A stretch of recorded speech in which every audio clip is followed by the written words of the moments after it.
हाय बच्चों, welcome to Shashank brain academy. आज इस वीडियो में मैं आपको क्लास 10 मैथमेटिक्स का थर्ड चैप्टर जो है linear equation in two variables उसके एमसीक्यूज करवाऊंगा। प्रीवियस वीडियो में हमने डिस्कस किया था पॉलिनोमियल्स के एमसीक्यूज, जो काफ़ी इंपॉर्टेंट है आपके हाफिल एग्जाम्स के लिए भी और बोर्ड एग्जाम्स के लिए भी। तो प्रीवियस वीडियो को मिस ना करें, उसे देखें, आपके लिए हेल्पफुल रहेगा काफ़ी एग्जाम्स में, हाफिली में भी और एनुअल्स में भी, यानी बोर्ड्स में। ठीक है, तो हम स्टार्ट करते हैं linear equation in two variables MCQs, जो चैप्टर थर्ड है क्लास 10 मैथमेटिक्स का। तो पहला क्वेश्चन कहता है the system of equations a1x plus b1y is equal to c1 and a2x plus b2y is equal to c2 has unique solutions if. तो conditions आपको दिए हैं, जो ऑप्शंस हैं। Option A a1 upon a2 is not equal to b1 upon b2। Option B a1 upon a2 is equal to b1 upon b2। Option C a1 upon a2 is equal to b1 upon b2 is equal to c1 upon c2। And option D is a1 upon a2 is equal to b1 upon b2 is not equal to c1 upon c2। तो ये आपको बताना है कि जो system of equation है a1x plus b1y is equal to c1 and a2x plus b2y is equal to c2 वो unique solution है। तो यूनिक सॉल्यूशन कब होती है कंडीशन, आपने पढ़ा है, ये आपने वीडियोस जो मैंने दिए थे थर्ड चैप्टर के उसमें भी है। ठीक है, और बुक्स में भी आप एनसीईआरटी की पढ़ते हैं कि यूनिक सॉल्यूशन के लिए कंडीशन होती है आपकी इंटरसेक्टिंग लाइंस। ठीक है, यानी जब a1 upon a2 is not equal to b1 upon b2 होता है, तो इसका आंसर होगा ऑप्शन ए। ठीक है, इंटरसेक्टिंग लाइंस इसका सॉल्यूशन जो है वो होगा इंटरसेक्टिंग लाइंस। ठीक है, यानी a1 upon a2 is not equal to b1 upon b2, क्योंकि जो ये इक्वेशंस होती हैं, कौन सी linear equations in two variables, इस फॉर्म में होती है। एक तो होती है जनरल, इसका फॉर्म है कि a1x plus b1y plus c1 is equal to zero and a2x plus b2y plus c2 is equal to zero, ये इसका जनरल फॉर्म होता है। ठीक है, तो when a1 upon a2 is not equal to b1 upon b2 तभी unique solution आता है। इंटरसेक्टिंग लाइंस भी बोलते हैं इन्हें, देखिए इंटरसेक्टिंग लाइंस भी बोलते हैं। ठीक है, ये काफ़ी इंपॉर्टेंट है बोर्ड एग्जाम्स के लिए, एमसीक्यू ये वाले थर्ड चैप्टर के भी, जो है लीनियर इक्वेशन टू वेरिएबल्स। ठीक है, तो इसका आंसर आता है आपका क्वेश्चन वन का ऑप्शन ए, जो है a1 upon a2 is not equal to b1 upon b2। ठीक है, इंटरसेक्टिंग लाइंस हो जाती हैं इस समय, ग्राफिकल रिप्रेजेंटेशन जब इसका करें तो ये यूनिक सॉल्यूशन हो जाता है। क्या है? Unique solution, unique solution. Clear. अब बढ़ते हैं क्वेश्चन नंबर 2 की ओर कि if the lines L1 and L2 are parallel, अगर दो लाइंस L1 L2 पैरेलल हैं देन दे हैव, कौन सा सॉल्यूशन होगा उनका। तो पैरेलल लाइंस के लिए आपको भी पता है क्या सॉल्यूशन होता है। अगर हम करें तो हेयर, अगर पैरेलल लाइंस होती हैं, फॉर पैरेलल लाइंस के लिए a1 upon a2 is equal to b1 upon b2, ठीक है, is not equal to c1 upon c2 होता है, यानी कि नो सॉल्यूशन आता है। ठीक है, नो सॉल्यूशंस। तो ऑप्शन ए है यूनिक सॉल्यूशन, ऑप्शन बी है नो सॉल्यूशन। तो ये आंसर देखिए नो सॉल्यूशन आपको यहीं पे मिल गया। पैरेलल लाइंस की कंडीशन ही ये होती है कि when a1 upon a2 is equal to b1 upon b2 is not equal to c1 upon c2। ठीक है, क्योंकि आपको पता है कि जो linear equation in two variables है वो इस फॉर्म में ही होती है। जनरल फॉर्म है a1x plus b1y plus c1 is equal to zero and a2x plus b2y plus c2 is equal to zero. ठीक है, तो नो सॉल्यूशन होता है ये। आंसर बी है क्वेश्चन नंबर 2 का। तो आंसर आ गया हमारा क्वेश्चन नंबर 2 का ऑप्शन बी, यानी कि नो सॉल्यूशन। ठीक है, अब बढ़ते हैं क्वेश्चन नंबर 3 की ओर कि if the lines L1 and L2 are coincident है, यानी कि ये एक दूसरे को टच करें, यानी एक दूसरे के ऊपर है। ठीक है, अगर lines, if the lines L1 and L2, जो क्वेश्चन नंबर 3 कह रहा है कि if the lines L1 and L2 are coincident then they have a unique solution, B no solution, C infinitely many solution और डी नन ऑफ दीज। तो इसके लिए भी वही है, जनरल फॉर्मेशन आपको पता ही है क्या होती है। हेयर जो लीनियर इक्वेशन टू वेरिएबल की वो होती है कि a1x plus b1y plus c1 is equal to zero and a2x plus b2y plus c2 is equal to zero. ठीक है, तो जनरल फॉर्म जो होती है pair of linear equation in two variables की जो एक्स एंड वाई है वो ये होती है a1x plus b1y plus c1 is equal to zero, a2x plus b2y plus c2 is equal to zero. तो यहाँ पे जो कोइंसिडेंट हैं वो लाइंस, तो उनको हम इनफाइनाइटली मैनी सॉल्यूशंस कहेंगे। तो ऑप्शन इसका सी होगा आंसर, ठीक है। तो उसकी कंडीशन होती है क्या कि a1 upon a2 is equal to b1 upon b2 is equal to c1 upon c2। ये तो इनफाइनाइटली मैनी सॉल्यूशंस होते हैं, इनफाइनाइटली मैनी सॉल्यूशंस हम कहते हैं इन्हें, ठीक है, क्लियर।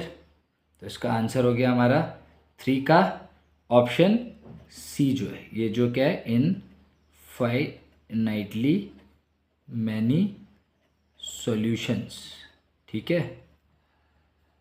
अब बढ़ते हैं क्वेश्चन नंबर 4 की ओर। क्या बोलता है कि if the system of linear equation, जो लीनियर इक्वेशन दे रखी है आपको 2x plus 3y is equal to 7 and kx plus 9y is equal to 15 has a unique solution. तो यूनिक सॉल्यूशन की कंडीशन आपको बताई थी, अभी भी आपने देखा था फर्स्ट क्वेश्चन में कि when a1 upon a2 is not equal to b1 upon b2 then the value of k, ठीक है, फाइंड करनी है। तो यहाँ पे आपको सिस्टम ऑफ लीनियर इक्वेशंस दे रखी हैं।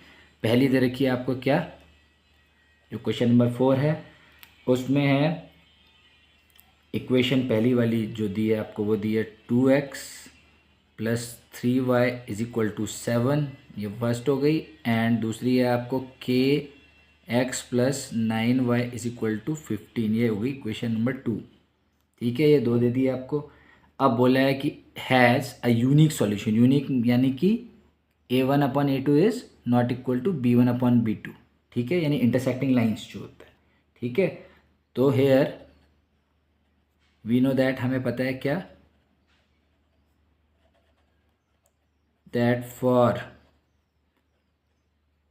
यूनिक, ठीक है, यूनिक सॉल्यूशन के लिए हमारे पास क्या होता है condition, we have a1 upon a2 is not equal to b1 upon b2। Therefore हम यहाँ लिख सकते हैं कि a1 क्या है, देखिए यहाँ पर है 2 और a2 है हमारा k, तो 2 अपॉन k हो गया is not equal to b1 हो गया 3 और b2 हो गया 9, क्लियर। तो नेक्स्ट स्टेप क्या होगा हमारा, इसमें 3 इंटू के हो जाएगा यानी 3k is not equal to हो जाएगा 9 टू 18। अगला स्टेप हो जाएगा k is not equal to 18 upon 3 यानी 3 1 जा 3 है, 3 6 जा 18, यानी जो हमारा k आ जाएगा k वो आ जाएगा क्या, नॉट इक्वल टू 6। तो ऑप्शन किस में है नॉट इक्वल टू 6 में, ऑप्शन ए में है k is equal to 6 and option B है हमारा k is not equal to 6। Option C k is equal to -6 and option D है k is equal not equal to -6। तो option B is the answer because k is not equal to 6, ठीक है। Unique यानी कि intersecting lines, intersecting lines, ठीक है। तो इसका ऑप्शन बी जो है वो आंसर है, जहाँ k is not equal to 6 आ गया है, ठीक है, नॉट इक्वल टू 6, पॉजिटिव वाला 6। तो आंसर इसका जो हम लिखेंगे फोर्थ का वो हो जाएगा ऑप्शन बी, जो है बोलता है हमें k is not equal to 6, clear. बढ़ते हैं क्वेश्चन नंबर 5 की तरफ। If the lines given by 3x plus 2ky is equal to 2 and 2x plus 5y plus 1 is equal to 0 are parallel, ये लाइंस की इक्वेशंस दे रखी हैं, अगर ये पैरेलल हैं then the value of k, ये फाइंड आउट करनी है आपने। तो कंडीशन क्या है पैरेलल के लिए, आपको पता है पैरेलल के लिए क्या होता है, a1 upon a2 is equal to b1 upon b2 is not equal to c1 upon c2, ठीक है, इस तरह से होती है। हेयर पहले तो दो इक्वेशन आपको दे रखी है, 3x plus 2ky is equal to 2 and 2x plus 5y plus 1 is equal to 0, ठीक है। ये 1 और 2 हो गई दोनों इक्वेशन, ये और ये। इसके बाद parallel for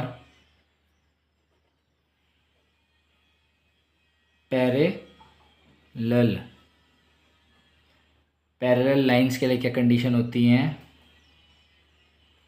for parallel lines के लिए we have a1 upon a2 is equal to b1 upon b2 is not equal to c1 upon c2, ठीक है। तो क्या हो जाएगा फिर इसमें, हमें पता है, देखिए a1 क्या हो गया यहाँ पर सीधा पुट कर देंगे वैल्यूज़ को। A1 हो गया आपका 3 और A2 हो गया 2, तो 3/2 इज इक्वल टू, फिर 2K हो गया आपका क्या B1 अपॉन B2 हो गया आपका 5 इज़, फिर नॉट इक्वल टू C1 हो गया आपका क्या 2 और C2 हो गया आपका क्या -1। ठीक है, ठीक है, या 1 हो गया। ठीक है, अब 1 हो गया। ठीक है, तो ये नॉट इक्वल टू। अब देखिए जब नॉट इक्वल टू देन दोनों को सॉल्व करेंगे हम। जो पहले A1/A2 is equal to B1/B2, तो किस तरह से हो जाएगा देखिए, 3 5 से हो जाएगा 15। ठीक है, 3 5 से 15 आ गया और ये आ गया 2 2 जा 4, 4K। अगला स्टेप हो गया आपका K इज इक्वल टू हमारा आ गया 15/4। क्लियर, यानी कि यहाँ पे 15/4 आता है K की वैल्यू, जो है ऑप्शन ए में -5/4, ऑप्शन बी में 2/5, ऑप्शन सी में हमारे पास 15/4। तो ये option C answer. Option D देखिए 3/2 है, तो option C is the answer. क्या आ गई है 15/4। तो लिखेंगे हम आंसर 5 का ऑप्शन सी है, जो है K इज इक्वल टू हमारा कितना है 15/4। ठीक है, तो ये आंसर है। क्लियर, काफ़ी इंपॉर्टेंट है ये आपके हाफिल एग्जाम्स के लिए भी और बोर्ड एग्जाम्स के लिए भी। सिक्स्थ पढ़ते हैं हम question. The value of K for which the system of linear equation x + 2y is equal to 3 and 5x + ky + 7 is equal to 0। तो इक्वेशन नंबर 1 है जो x + 2y is equal to 3 है, और equation number 2 है 5x + ky + 7 is equal to 0 is inconsistent. Inconsistent के लिए क्या condition होती हैं? तो ऑप्शन ए है आपका -14/3, ऑप्शन बी है 2/5, ऑप्शन सी है आपका 5 और ऑप्शन डी है 10। ठीक है, तो सॉल्यूशन पढ़ते हैं हम सिक्स का। तो हेयर जो हमारे पास दो इक्वेशन है, एक तो हो गई हमारी x + 2y is equal to 3 and second हो गई हमारे पास 5x + ky + 7 is equal to 0। Equation number 2 हो गई। ठीक है, तो फॉर इनकन्सिस्टेंट कंसिस्टेंट के लिए हमारे पास हमारे पास क्या कंडीशन है? इनकंसिस्टेंट के लिए पैरेलल लाइंस होना ज़रूरी है, पैरेलल लाइंस। ठीक है, कंसिस्टेंट के लिए यूनिक सॉल्यूशन होता है, हमें भी पता है। ठीक है, तो पैरेलल लाइंस की कंडीशन क्या होती है कि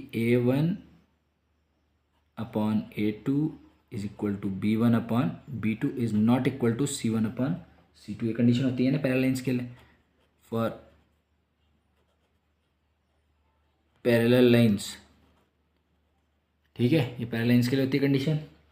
तो अब पुट कर लेते हैं वैल्यूज़। देखिए तो A1 क्या है, यहाँ पर 1 है, A2 है 5, तो 1/5 इज इक्वल टू B1 आपका 2 है और B2 है आपका K, तो 1/5 इज इक्वल टू 2/K और is not equal to C1 आपका है -3, इधर ले आए हम लेफ्ट हैंड साइड में तो नेगेटिव हो जाएगा, तो -3 और C2 हमारा क्या है 7 है। ठीक है, तो देयरफॉर ये जो नॉट इक्वल है इसको छोड़ देंगे और ये इक्वल वाली ले लेंगे हम, तो 1/5 इज इक्वल टू क्या हो जाएगा 1/5 इज इक्वल टू हो जाएगा 2/K।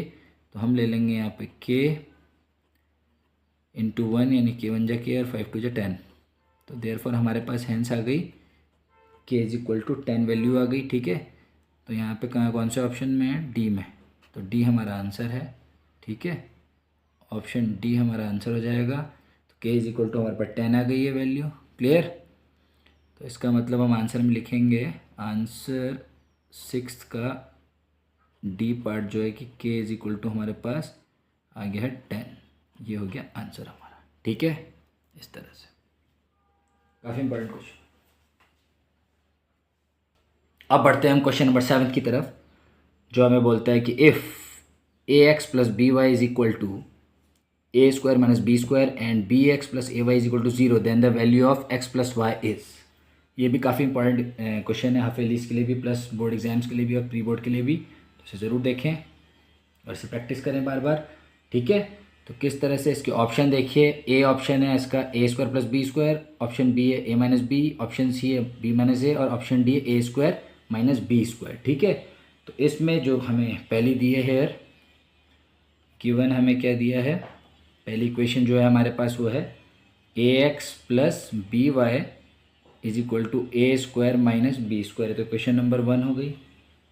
क्लियर, ठीक है। और दूसरी जो है हमारे पास वो इक्वेशन होगी and b x plus A Y is equal to zero. ठीक है। अब अगर हम सेकंड वाली को सॉल्व करें, सॉल्विंग, इसे को सॉल्व करते हैं, सॉल्विंग, ठीक है। तो हम किस तरह से सॉल्व कर सकते हैं इसे, ये हो गया हमारे पास B x plus A Y is equal to zero. तो हम इसे लिख लेंगे B X is equal to minus A Y, यानी कि X is equal to minus of A Y upon B. ठीक है, ये तो अगली इक्वेशन बन गई। ये सेकंड ही है हमारे पास, तो सेकंड को ही हम अगर इसे, ठीक है, सेकंड को अगर हम इससे सॉल्व करके हम थर्ड बना लेते हैं इसे। ठीक है। अब हम क्या करेंगे, इस वैल्यू को सब्स्टिट्यूट करेंगे, substituting the value of X, ठीक है, इन इक्वेशन वन में। वन क्या है, A X plus B Y is equal to A square minus B square, इसमें पुट कर देंगे हम। ठीक है, किस तरह से, यूँ। तो ये हमारे पास यहाँ डायरेक्ट हो जाएगा, देखिए एक्स की जगह हम पुट कर देंगे तो A into minus A Y upon B plus B Y is equal to हो जाएगा हमारा A X square minus B square. ठीक है। अगला स्टेप जो हम इसमें लेंगे वो हमारा है इस तरह से कि ये हमने, देखिए ये ले लिया इस तरह से, तो ये हम मल्टीप्लाई भी हो जाएगा यहाँ पे इसके। ठीक है। तो हम यहाँ पे एलसीएम लेकर, अगला स्टेप हमने कर लिया है जो इसका, एलसीएम लेकर बी को एलसीएम ले लिया है डायरेक्ट। तो यहाँ पे बी एलसीएम लेके हमने क्या करा है, इधर बी को क्रॉस मल्टीप्लाई कर दिया है। तो यहाँ पे हो जाएगा हमारे पास माइनस ए स्क्वायर वाई, यहाँ प्लस है बी स्क्वायर वाई, और इज इक्वल टू हम यहाँ कर लेंगे ए स्क्वायर बी। ठीक है, ए स्क्वायर, क्योंकि बी एलसीएम आ गया था नीचे जो है डिनोमिनेटर में, जो एलसीएम लिया था फिर हमने, है ना, तो वो मल्टीप्लाई करेगा तो ए स्क्वायर बी हो जाएगा माइनस बी की पावर 3 हो जाएगी यहाँ, क्योंकि बी यहाँ मल्टीप्लाई हो गया ना, इस साइड पे बी चला गया है तो बी यहाँ मल्टीप्लाई हो गया। देखिए यहाँ से बी इधर आ गया मल्टीप्लाई होकर। ठीक है, तब आया है सारा, इस तरह से ये स्टेप आ गया है। ठीक है।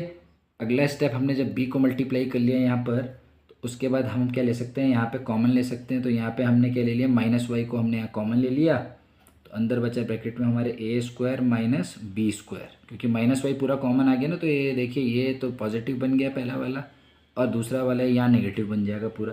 तो माइनस वाई और ब्रैकेट के अंदर ए स्क्वायर प्लस बी स्क्वायर हो गया, इज इक्वल टू यहाँ पे हमने क्या ले लिया, बी कॉमन ले लिया, तो ये भी अंदर ब्रैकेट के अंदर ए स्क्वायर माइनस बी स्क्वायर हो गया। तो देखिए ए स्क्वायर माइनस बी स्क्वायर, ए स्क्वायर माइनस बी स्क्वायर दोनों तरफ आ गया हमारे पास। ठीक है। तो हमने क्या कर दिया, कैंसिल आउट कर दिया, देखिए ये कैंसिल हो जाएंगे आपस में। ठीक है, डिवाइड हो गए ना एक दूसरे से। तो हमारे पास लास्ट में क्या आ जाएगा, हमारे पास ये है माइनस वाई को हम लिख सकते हैं minus one into y is equal to B.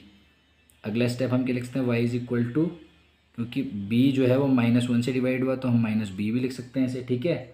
तो वाई जो आ गया हमारे पास वो आ गया माइनस बी। ठीक है।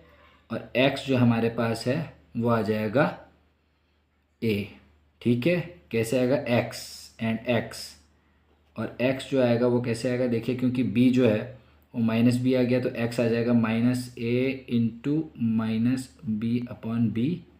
तो बी से बी क्या, माइनस माइनस का प्लस हो गया, तो यहाँ पे हमारे पास एक्स जो आ जाएगा वो आ जाएगा हमारे पास ए। ठीक है, बस देयरफॉर हमने क्या निकालना था यहाँ पे, एक्स प्लस वाई की वैल्यू। तो एक्स प्लस वाई की वैल्यू क्या हो जाएगी हमारे पास, X plus Y is equal to, X तो है हमारे पास ए और वाई हमारे पास क्या है माइनस बी। तो ए प्लस माइनस बी यानी कि ए माइनस बी हमारे पास वैल्यू आ जाएगी इसकी। ठीक है, ए माइनस बी कहाँ पे हैं, ऑप्शन बी में। तो सेवन्थ का जो आंसर है वो ऑप्शन बी हो गया, x plus Y is equal to a minus b. तो आंसर हम लिख देंगे यहाँ सेवन्थ का, ये ऑप्शन बी है, ए माइनस बी। ठीक है, तो ये इंपॉर्टेंट क्वेश्चन ऐसे ज़रूर करें प्रैक्टिस। अब हम बढ़ते हैं क्वेश्चन नंबर 8 की तरफ, जो हमें क्या कहता है, देखिए if the pair of linear equations 3x plus y is equal to 1 and 2k minus 1 into x bracket के बाहर से plus k minus 1 bracket into y is equal to 2k plus 1 has a unique solution, then the value of के, तब value of के is क्या है? Option A है 0, option B है -1, ऑप्शन सी है 1 एंड ऑप्शन डी है 2। ठीक है, तो सॉल्यूशन करते हैं इसका हम क्वेश्चन नंबर 8 का। तो यहाँ पे यूनिक सॉल्यूशन के लिए वो बोल रहा है कि अगर पेयर ऑफ लीनियर इक्वेशन जो है 3x, क्या है हमारे पास दे रखा है, देखिए 3x + y = 1, एंड दूसरा हमें दिया है 2k-1 bracket 2x + k-1 y = 2k + 1। तो ये दूसरी इक्वेशन है हमारे पास, तो ये इसका यूनिक सॉल्यूशन है। तो k की वैल्यू क्या होगी? a है 0, b है -1, c है 1 और d है 2। ठीक है, यूनिक सॉल्यूशन क्या होती हैं, क्या होती है कंडीशन उसके लिए? यूनिक सॉल्यूशन जो है उसका मतलब है क्या? Means intersecting lines.